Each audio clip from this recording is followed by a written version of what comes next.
Good morning प्यारे बच्चों। This is Anup sir from Little Blossom School Ghughli Maharajganj. और आज की इस वीडियो में हम पढ़ेंगे कि कैसे एक बच्चों को स्टडी करना चाहिए और स्टडी करने के पहले किन किन बातों पे ध्यान देना चाहिए। तो स्टडी करने के लिए जो हमारा सबसे पहला पॉइंट है वो है कि एक शांत और व्यवस्थित जगह चुनना चाहिए। अक्सर हम देखते हैं कि जो हमारे बच्चे होते हैं वो उनके लिए पढ़ने के लिए अलग से कोई रूम नहीं होता। बड़े बड़े शहरों में और जहाँ पे अच्छे-अच्छे घर होते हैं, वहाँ पे तो बच्चों का एक अलग कमरा ही दे दिया जाता है उसको पढ़ने के लिए। लेकिन मेरा मानना है कि जहाँ पे 2 या 3 कमरे का घर है, जहाँ पे दादा-दादी या जॉइंट फैमिली रहती है, वहाँ बच्चों को पढ़ने में बहुत सारी दिक्कतों का सामना करना पड़ता है। इसीलिए यदि हमारे पास अलग से कोई रूम ना हो, तो उसके बाद भी हम एक चीज़ तो कर सकते हैं कि जो हमारे बच्चे का स्टडी टाइम है, स्टडी पीरियड है, मान लीजिए वो शाम को 7 से 9 पढ़ता है, तो उसको कम से कम एक कमरा ऐसा दे दिया जाए, ठीक है, जहाँ पे उसको कोई डिस्टर्ब ना करें। मतलब है कि बच्चों को पढ़ने के पहले उनको एक शांत कमरा और एक सुव्यवस्थित कमरा, ताकि उसमें बार-बार कोई डिस्टर्ब ना करे। इससे उसकी जो पढ़ाई में उसका मन लगेगा। नहीं तो मालूम चला कि जैसे ही उसने पढ़ाई स्टार्ट किया, तब तक दादा आ गए, दादा ने कुछ बोल दिया, तब तक मम्मी ने कुछ बोल दिया, तब तक छोटा भाई दौड़ते हुए आ गया। तो पढ़ाई में कंसंट्रेशन बहुत ज़रूरी है। लेकिन अक्सर ये देखा गया है कि बच्चों को ऐसा माहौल नहीं मिल पाता, इसीलिए उनके रिजल्ट में उतनी अच्छी जो नंबर्स होने चाहिए वो नहीं देखे जाते। तो हमारा जो दूसरा टॉपिक क्या है, ध्यान भटकाने वाली चीज़ों से दूर रहें। ठीक है? मतलब क्या है हमारा कि जब भी हम स्टडी करने जाएँ, सबसे पहले तो हमारा एक टाइम फिक्स होना चाहिए कि हमको 7 बजे से 9 बजे तक पढ़ना चाहिए। मैं अपने स्कूल के बच्चों को 7 से 9 का टाइम अच्छा देता हूँ कि ये बेटा ये सबसे अच्छा टाइम है पढ़ने का। क्योंकि अक्सर बच्चे जो है स्कूल से जाने के बाद 1-2 घंटे आराम करते हैं, उसके बाद वो खेलने जाते हैं, कोचिंग करने जाते हैं और मुझे लगता है कि 6 बजे तक, साढ़े 6 बजे तक सभी बच्चे अपने घर वापस आ जाते हैं। उसके बाद ना उनको खेलने जाना होता है, ना उनको कोई सब्ज़ी लाने जाना होता है, ना उनको कोई काम करना होता है, ना उनको कोचिंग जाना होता है। इसीलिए 7 बजे से लेके 9 बजे तक, और अगर आप हाई क्लास में हैं तो 7 से 10 बजे तक आप इसको स्टडी टाइम बना सकते हैं। इसलिए और जब आप पढ़ने जाएँ तो सबसे ज़रूरी बात क्या है कि उस समय आपके पास मोबाइल फ़ोन नहीं होना चाहिए। और यदि आपका ऑनलाइन क्लास चल रहा है तो ऐसे-ऐसे ऐप्स आते हैं कि उस समय जितने भी नोटिफ़िकेशन आते हैं व्हाट्सएप पे, फ़ेसबुक पे, वो सारे बंद रहते हैं। तो ऐसे ऐप का यूज़ करके हमें स्टडी करना चाहिए। ठीक है? उसके बाद क्या लिखा है? स्टडी शेड्यूल बनाइए। हमें पढ़ने के लिए एक स्टडी शेड्यूल होना चाहिए। जैसे मैथ के लिए तो आपको डेली 1 घंटा निकालना चाहिए। ये मैं आपको सबसे पहले बोलूँगा, मैथ के लिए आपको डेली 1 घंटा निकालना चाहिए। और साइंस और सोशल, ये 2 सब्जेक्ट ऐसा है जिसे आप अ, दिन के समय पढ़ें, सुबह भोर के समय पढ़ें, तो वो ज़्यादा अच्छा रहेगा। और इसके लिए आपको early to bed and early to rise का नियम फ़ॉलो करना पड़ेगा। यदि आप रात में 10 बजे तक, 11 बजे तक सो जाते हैं और सुबह 5 बजे या 4 बजे जग जाते हैं, तो उस समय आप लर्निंग का अगर यदि आप सिस्टम रखते हैं, तो साइंस और सोशल आपको उस समय पढ़ना चाहिए। मैथ हमको डेली शाम को लगाना चाहिए, ठीक है? और जो भी हमको राइटिंग होमवर्क मिलता है, उससे हमको शाम को कर लेना चाहिए। पढ़ाई कोई बोझ नहीं है बेटा, 2 से 3 घंटे यदि आप डेली देते हैं, तो यकीन मानिए आपका जो लिस्ट आएगा, वो टॉप 5 के लिस्ट में आएगा। अगला जो हमारा है, छोटे-छोटे लक्ष्य निर्धारित करें। मतलब है मैंने पिछले वीडियो में बताया था कि मैथ इज़ ईज़ी नाम से जो था, उसमें हमने बोला था कि डेली आप 1 चैप्टर मैथ लगाइए। 1A या 1B या 1C या जो भी आपके स्कूल में चल रहा हो, उसको आप डेली घर पे जाके प्रैक्टिस कीजिए। जैसे आज क्लास में 2A पढ़ाया गया, तो 2A को घर जाके लगाइए और जो भी क्वेश्चन आपसे नहीं बन पा रहा है, उसको एक अलग कॉपी में लिखिए।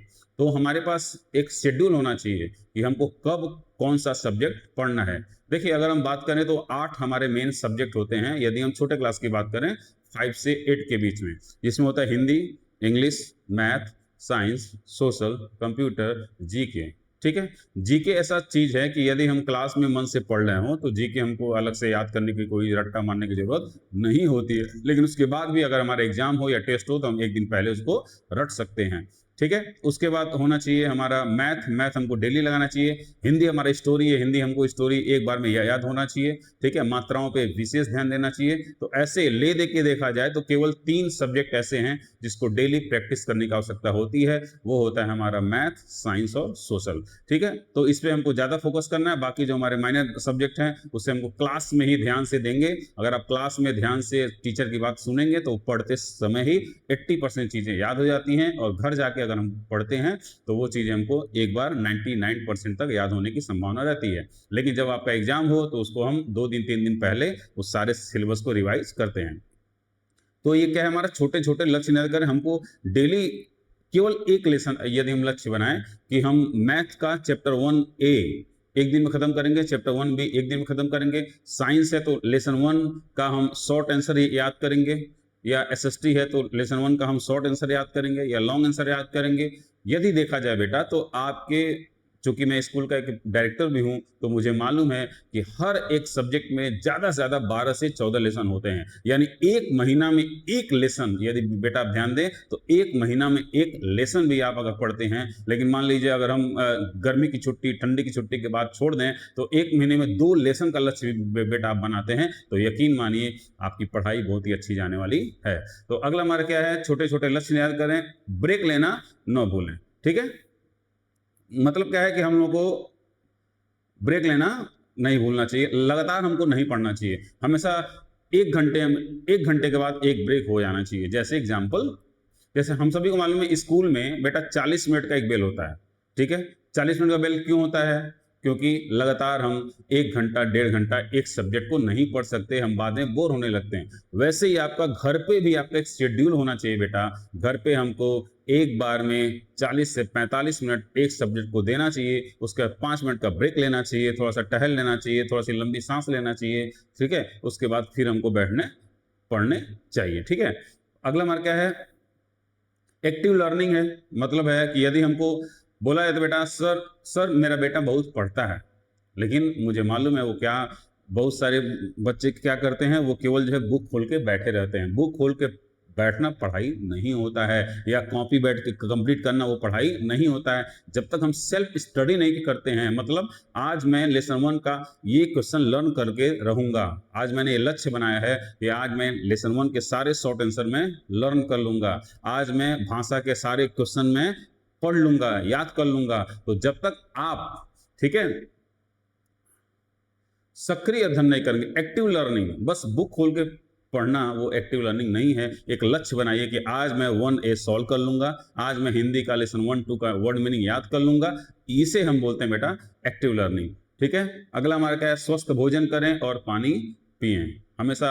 जैसा कि मैंने पिछली वीडियो में बताया था, 5 लक्षण होते हैं, ठीक है। स्वान निद्रा बको ध्यानम, ठीक है, और स्वान निद्रा बको ध्यानम जो भी था, आई एम सॉरी इस समय हमको याद नहीं आ रहा है, ठीक है। लेकिन इसमें यही था, बकुले जैसी जो आपकी ध्यान है, स्वान निद्रा है, कुत्ते जैसी आपकी नींद होनी चाहिए, ठीक है। तो ऐसे ही अल्पाहारी होना चाहिए और गृह त्यागी होना चाहिए। तो अल्पाहारी मतलब क्या है कि हमें जो है खाना संतुलित खाना चाहिए, दाल चावल चावल सब्जी सलाद हरी सब्जियां फूल फल फूल ये सब हमें खाने चाहिए, ठीक है। और पानी हमेशा हमको पीते रहना चाहिए, डिहाइड्रेटर हमको हमेशा बॉडी में रहनी चाहिए, पानी हमको पीते रहना चाहिए। और रात में चाय या कॉफ़ी पीने से बचें, ठीक है। और अगला हमारा क्या है कि हमको 5 मिनट अपनी बॉडी को भी देना चाहिए। योगा और एक्सरसाइज और प्राणायाम, ये 3 चीज़ें अगर हम अपनी लाइफ में करते हैं तो हमें कोई स्ट्रेस नहीं होगा। तो आज की इस वीडियो में इतना ही। आज हमने जाना कि एक एक्टिव माहौल हम कैसे तैयार करते हैं और पढ़ाई का शेड्यूल हमारा कैसा होना चाहिए। मैं आप सभी गार्जियन से बोलना चाहूँगा, चूँकि बहुत सारे बच्चे फेसबुक नहीं चलाते हैं, तो ये जो वीडियो आपको जा रहा है फेसबुक और यूट्यूब पे और इंस्टाग्राम पे जा रहा है, तो आप इस वीडियो को देखें, खुद देखें और अपने बच्चों को भी दिखाएं, ठीक है। इस वीडियो को ये ना माने कि एक सिंपल ये एक कॉमेडी वीडियो है या कोई मतलब इधर का रील है या ब्लॉग है। ये सारा कुछ, ये मैं आपको विश्वास दिलाता हूँ, ये जितने वीडियो आप हमारे चैनल पे देखेंगे सब आपके बच्चे के फायदे के लिए होंगे, और इसमें ऐसी ऐसी चीज़ें बताई जाएंगी जो आपके बच्चे को 100% फायदा पहुंचाएंगे। तो आज इसकी वीडियो में इतना ही, मिलते हैं अगले वीडियो में। Thank you very much.